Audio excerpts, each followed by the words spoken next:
Баршаңызға қайырлы күн достар, менің каналыма қош келдіңіздер. Бүгін сіздермен осындай бір жасағаннан шығатын жұмсақ, дәмі керемет кекстардың рецептімен бөлісетін боламын. Видеоның соңына дейін қараңыздар.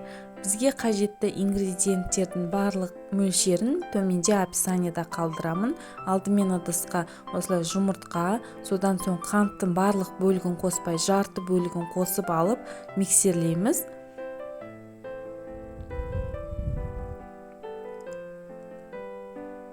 Содан соң қалған қантты қосамыз. Осылай ақ көбік болғанша жақсылап миксерлейміз. Міне осылай ақ көбік болады. Содан соң бөлме температурасындағы жұмсақ сары май қосамыз. Оны да жақсылап миксерлейміз.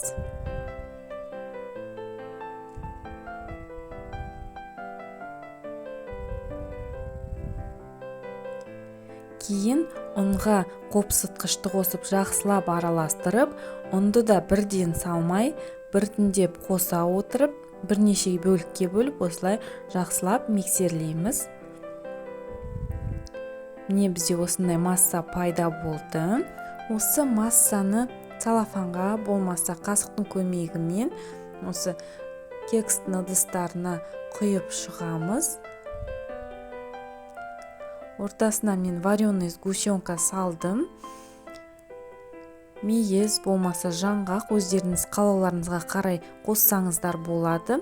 Осылай барлығын құйып алып, қызып тұрған 180 градус пеште 25-30 минуттай пісіреміз. Көріп тұрғандарыңыздай өте жылдам дайын болады. Дәмі де өте керемет, жұмсақ, ортасы толығымен піседі. Сіздермен болған салтанат. Видео ұнаса лайк басып, комментарий жазып, каналыма тіркелуді ұмытпаңыздар.